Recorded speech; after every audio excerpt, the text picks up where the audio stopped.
आदाब नाज़रीन, जैसा कि आप देख सकते हैं कि इस वक्त हम लोग हैदराबाद की तारीख़ी मस्जिद जो तकरीबन 400 साल पुरानी है, उससे ज़्यादा इसकी तामीर हो सकती है। चार मीनार की तामीर के बाद इस मस्जिद को तामीर किया गया था। बताया जाता है कि खैरताबाद के दामन में मौजूद ये उस वक्त की एक ऐसी मस्जिद थी, इकलौती मस्जिद, कि जिसे देखने के लिए उस ज़माने में भी लोग बहुत ही ज़्यादा तादाद में आते थे। खैर उन्नीसा बेगम ने इस मस्जिद की तामीर करवाई थी। इस मस्जिद को तकरीबन 400 साल का अरसा हो चुका है, लेकिन आज इस वीडियो के बनाने का मकसद ये है कि एक हिस्टोरिकल मॉन्यूमेंट को किस तरह आर्कियोलॉजिकल डिपार्टमेंट की जानिब से नेगलेक्ट किया जा रहा है। मार्च 2018 में महमूद अली साहब आते हैं और यहाँ पर संग बुनियाद रखते हैं कि तामीराती काम जो है, इसका रेनोवेशन जो है वो किया जाएगा। तकरीबन 48 लाख रुपए सैंक्शन किए जाते हैं, लेकिन क्या 48 लाख रुपए इस मस्जिद के रेनोवेशन के लिए काफ़ी पड़ सकते थे?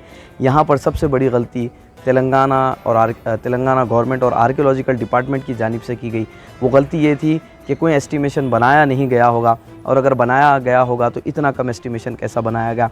क्योंकि अगर आप देखेंगे तो मस्जिद की एक मीनार का कलर अलग है और दूसरी मीनार का कलर अलग है। उसका रीज़न ये है कि मस्जिद का सिर्फ आधा काम, बल्कि मैं यूँ कहूँगा कि आधे से भी कम काम मुकम्मल हुआ, और फिर उसके बाद फ़ंड ख़त्म हो गया, पैसा ख़त्म हो गया, मशीनरीज यहाँ से चली गई, कुछ सामान बिखरा पड़ा है मस्जिद के सहन में अभी भी। ये तारीख़ी मस्जिद है, तकरीबन 2 एकड़ इसकी ज़मीन है, और इसके बाजू में बिल्कुल एक गुंबद है कुतुब शाही जो बिल्कुल ख़ाली है।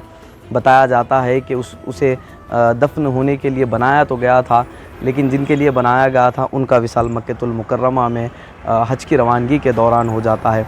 तो बहरहाल यहाँ पर जिस तरह से आर्कियोलॉजिकल डिपार्टमेंट की ख़ामियों को अगर हम बात करेंगे, तो क्यों ये सिर्फ़ और सिर्फ उन्हीं मॉन्यूमेंट्स, हिस्टोरिकल मॉन्यूमेंट्स के साथ होती हैं, जबकि अगर हम ख़लीज में चले जाएं या ख़लीज से हट के हम अगर अब्रॉड कंट्रीज़ में चले जाएं तो वहाँ पर हिस्टोरिकल मॉन्यूमेंट्स को इस तरह प्रिज़र्व किया जाता है मानो कि ये उनके लिए कीमती अशिया हो। और यहाँ पर अगर देखें तो ऐसे कीमती ख़जानों का इस तरह से नुकसान किया जा रहा है। हम इंशाअल्लाह मस्जिद के अंदर चलते हैं और ऊपर चल के बात करते हैं। मस्जिद के जो भी सदर हैं इकराम अली, हमने उनसे बात की, उनसे तमाम तर तफसीलात हमने लिए। वक्फ बोर्ड का इसमें इन्वॉल्व ना होने की भी हमें इत्तलात मिली, क्योंकि आर्कियोलॉजिकल डिपार्टमेंट के अंडर ये मस्जिद आती है। मस्जिद के अंदर एक मदरसा मौजूद है, और मस्जिद के जैसे गेट में से आप इंटर होते हैं, मेन गेट में से मस्जिद के 2 वज़ू खाने मिलते हैं, उसके बाद एक छोटा सा हाउस है, और फिर मस्जिद की आप खूबसूरती देख सकते हैं। और मस्जिद के अतराफ़ टहलने के लिए बहुत बेहतरीन जगह है। फजर की नमाज़ के लिए जो लोग आते हैं वो यहाँ पर चहलकदमी भी करते हैं। मस्जिद के अंदर ग्रीनरी से और बहुत ही खूबसूरत ये मस्जिद है। इंशाल्लाह मस्जिद के अंदर भी हम आपको दिखाते हैं। 5 वक्त की नमाज़ बजमात अदा की जा रही है, और इंशाल्लाह हम आपको गुंबद की जानिब भी ले चलेंगे, और वो खाली पड़ी हुई गुंबद का भी हम आपको ज़रूर दीदार करवाएंगे।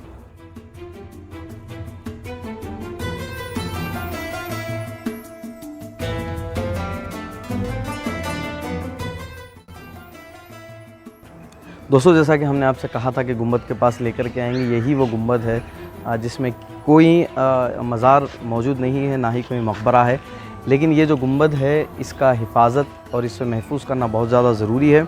बताया जाता है कि सुल्तान अबुल मलिक ने अपनी हयात में इस गुंबद की तामीर करवाई थी, ताकि जब उनका विसाल हो वो इस गुंबद में अपनी आराम का बना सकें।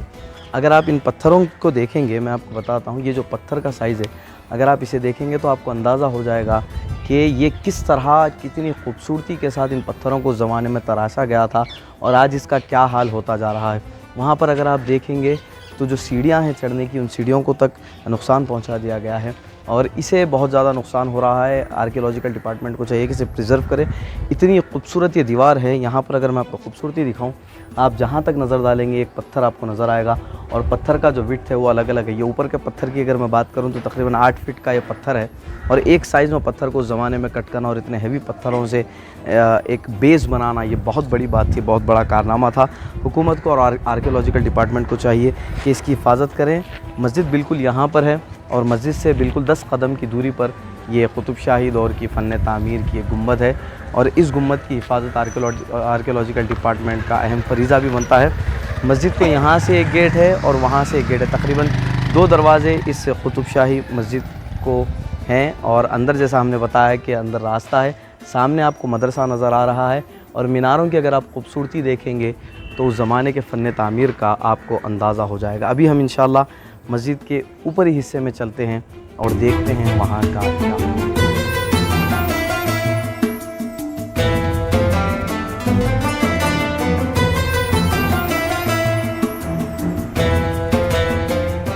दोस्तों, जैसा कि हमने आपसे कहा था कि हम मस्जिद के ऊपरी हिस्से में आपको लेकर के आएंगे, कोशिश करेंगे, और अल्हम्दुलिल्लाह हम यहाँ तक आ चुके हैं। आप अगर पीछे मीनार देखेंगे और इसकी खूबसूरती अगर आप देखेंगे, अब इतने करीब से जब हम देख रहे हैं तो हमें अफसोस हो रहा है तेलंगाना गवर्नमेंट पर कि किस तरह से ये 450 साल पुराने मॉन्यूमेंट को, हिस्टोरिकल मॉन्यूमेंट जो आर्कियोलॉजिकल डिपार्टमेंट के अंडर में आता है, किस तरह से, चाहे वो स्टेट गवर्नमेंट हो या सेंट्रल गवर्नमेंट हो, किस तरह से इसे नेगलेक्ट किया जा रहा है, और क्यों ये सिर्फ़ और सिर्फ उन्हीं चीज़ों के साथ होता है जिनका ताल्लुक़ कुतुबशाही दौर से या फिर मुसलमानों की या मुग़लिया तामीर का, अगर कोई एक फ़न तामीर का एक बेहतरीन नमूना होता है तो क्यों उसी के साथ ये हो सकता है। ये मीनार मुकम्मल तौर पर आप देख सकते हैं कि इसका काम बाकी है। और अगर मैं आपको उस जानिब ले चलूँ, अगर आप यहाँ पर देखेंगे तो यहाँ जो मीनार है इसका सिर्फ आधा काम हो सका है, क्योंकि जो बजट सैंक्शन किया गया था वो इतना कम था कि जिसके चलते यहाँ पर मस्जिद का सिर्फ आधा काम हो सका, और 2 साल इसको लग गए हैं और अभी तक कोई एक बजट के बारे में एक नया फ़ैसला नहीं लिया गया है। मस्जिद का मामला है, हुकूमतों को चाहिए, चाहे वो स्टेट गवर्नमेंट हो या सेंट्रल गवर्नमेंट हो, वो जल्द से जल्द अगर फंड्स जारी करेंगी तो ये जो हिस्टोरिकल मॉन्यूमेंट है ये और 200 साल तक कायम रह सकता है। इसे बचाना हम सब की ज़िम्मेदारी है।